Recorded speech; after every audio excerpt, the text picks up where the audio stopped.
welcome back to the channel. I'm Mike, this is Mike Tech Builds. As you are following me in my bedroom refurb, so far we've covered electrics, insulation, flooring, etc. So we can walk around our flooring now, so we haven't got to walk about, stand around on joists. Absolutely great. So in this video we're going to go through wardrobes. If you are doing a bedroom refurb and you just want to buy some wardrobes and put them together, by all means. Like me, I'd like to build something in the bedroom so it looks like it's always been there. So I'm going to talk through with you how we're going to do that. So I've chosen the wall space. I'm going to put the sliding doors. So as you come through the doorway, we're going to have a little wall to the right that will come out this way. That'll be the side of the wardrobe, and then we're going to put a little bit of framework across the top. And then once that's all plasterboarded, the plaster can come in, plaster it all, and then also we're going to put coving in the room, so the coving will come round and go round the wardrobe, and then once that's all been plastered and covered and all been painted all the same colour as the walls, it all blend in and it will look like it's always been there from the start. So let's get started with the framework first, and I'll run through with you how we're going to build it, connect it, fit it all, and make sure it's all nice and solid, so we don't get any cracks or anything in the future. Right, so we know where our wall's going now. We know when we fit our wall it's going to be nice and square to the rest of the room. So now we're going to figure out the depth of the wardrobe. So we're going to want to find out how far out we need the front of the wardrobe doors to come to. So if you're not going to be buying anything inside and you're just going to put clothes hangers, all you want to do is get a t-shirt, put it on a hanger, measure the width, and then allow a couple of inches, and then that gives you a rough idea of the depth you want inside. Like me, I'm going to be buying carcasses from a DIY shop that are a particular depth. In this case, I think they're about 580mm. So what I'm going to do is measure 580mm, and then I'm going to allow the thickness of the track. So the track is around 100mm.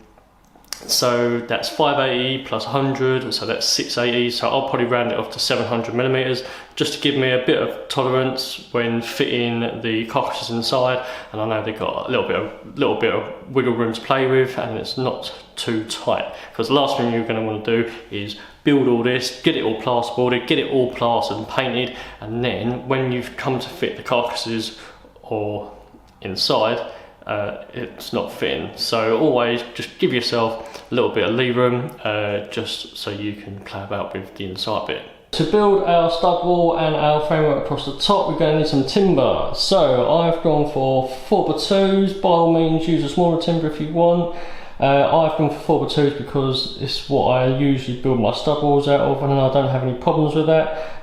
Also, it's just a little bit thicker, and I know it's nice and strong. So for the uprights, I've got 4x2s at 2.4, and then because this bit across the top is around 3 meters, I didn't want any joints in it, so I've just bought 4x2s at 3.6, and then I'll cut them down to sit in between the space, and I know it's nice and strong.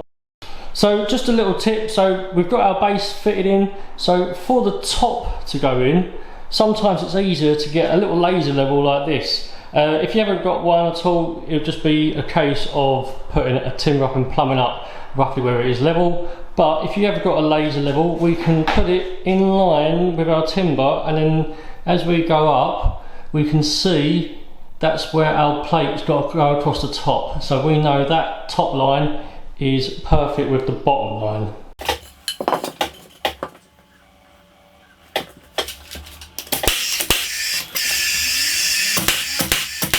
So we've got our base plate at the top fitted now. So we've used our laser level to go from the edge of that timber all the way along, so we now know roughly where our wall is going to come to.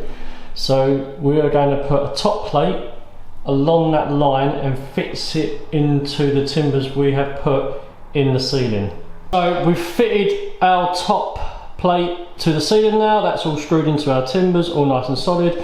Now we're going to just form this little bit of stud work on the end here. So we're just going to put a timber at the end and a timber in the middle, all the way up, fit them in place, and then after we've done that, I'm going to talk through with you how we're going to create the beam that goes across the front. Our sidewall is formed, just a couple of points. We've put in noggins through here, we've put a double timber just through here, and then at the bottom I decided to put a noggin through the bottom for this to be fixed in through there, and then smaller screws for this bit to fit into this bit of timber. Only thing is, if I fitted this bit of timber straight into here, the screws might have gone straight through the flooring into the pipe, so I didn't want any of that to happen, so that's what that's for. And then that bit goes straight onto our noggin, and then that can be fixed into that, that's fixed into that. It's all nice and solid.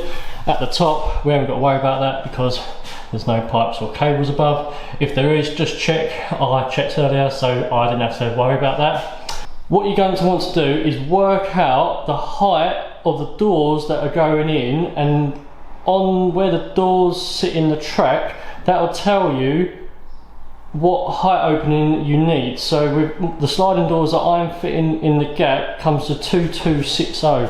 So what I've done, I've measured from the floor all the way up and marked a line, and I know my double timber is going to sit above that line all the way across.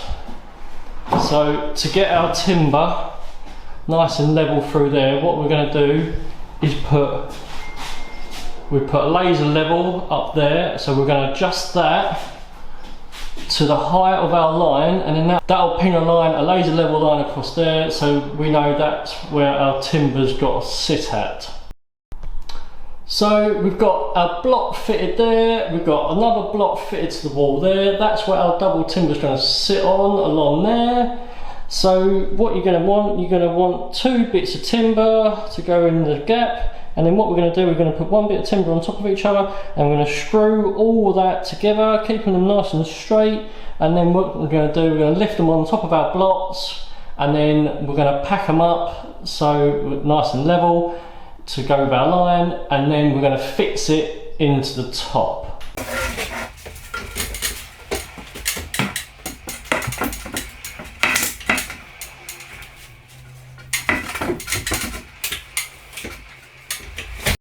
Right, so I've just thought of something very important, and if I didn't do this correctly, it would have messed up the whole thing. So what I haven't allowed for is the plasterboard to go underneath the timber beam.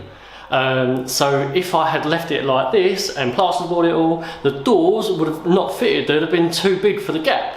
So I'm so thankful, I'm so glad that I've just thought of this, and hopefully as you're watching this you're taking notes and you can redo your notes and you can alter them and put it all correct. So what we're going to do, we are going to leave the beam in as it is, leave the blocks in as they are, so that's fine. And what we're going to do, we've got some offcuts of plasterboard, we're going to stick them in between the blocks and the timber beam, and we're going to also stick like a wedge 5-6mm in there just to allow for plaster as well. So once it's all plasterboard and painted, our doors are sliding lovely and it will look perfect. So let's do that first, and I'll show you how to fit the top beam after.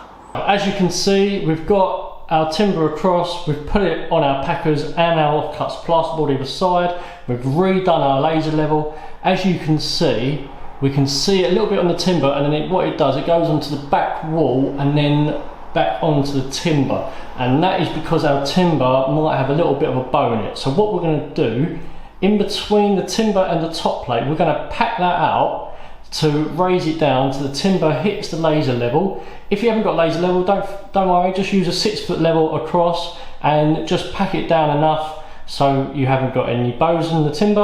And then once you're happy with that nice and straight, we're going to just simply get some nice long screws and screw that straight into the top plate all the way along, and then that will finish off the stud work for our wardrobe build.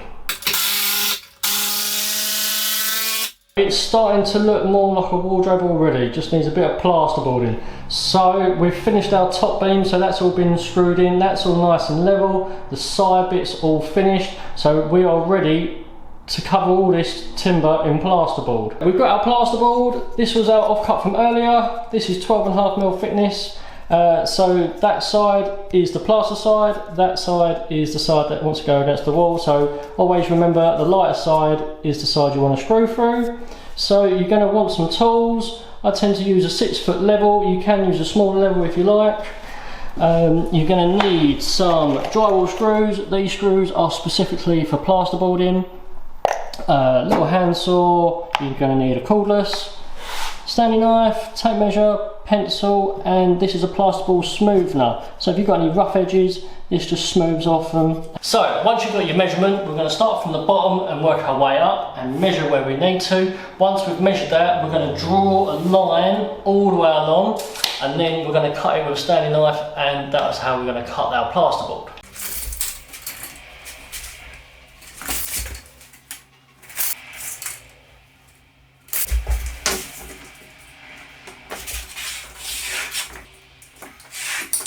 So we've drawn our line all the way along, so we're going to get a Stanley knife and our 6 foot level and carefully score along the plasterboard our line where we've marked out.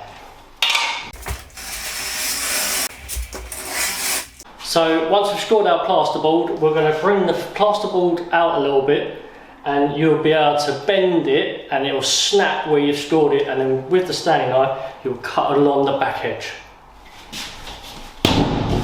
So I've snapped it. And then with our Stanley knife, we're going to cut where the diagonal bit is behind. Just be careful you don't cut your legs.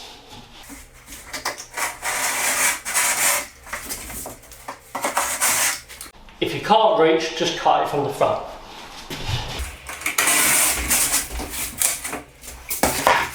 So once our plasterboard is cut, we're going to lift it into place and screw it into our studs.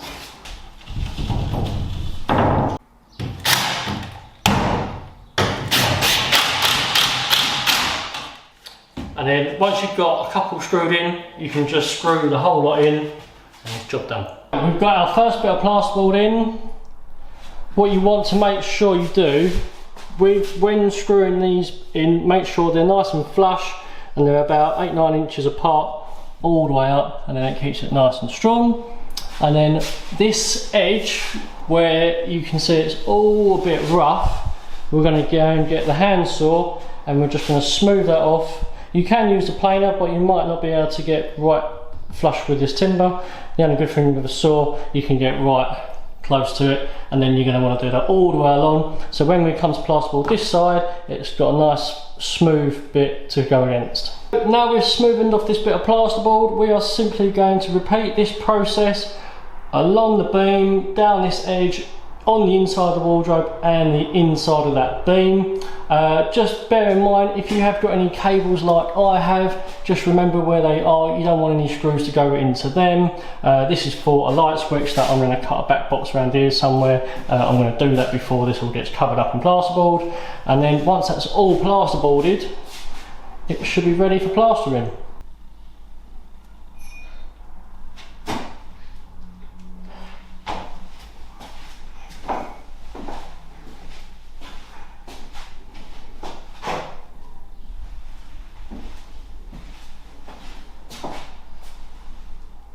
So that is the first stages of your built-in wardrobe complete. Next bit is to get it all plastered, get it painted, and then we can fit it all out with bits and pieces. I will go through with you that in the next coming videos, where there's 3 websites where you can build it all out to how you want, get it all ordered, and we can fit it all together. But that is all we have time for. Thank you as always for watching my videos. Thank you for making the time to watch my videos, much appreciated. If you haven't done already, please subscribe and like to the channel, and I shall see you in the next video.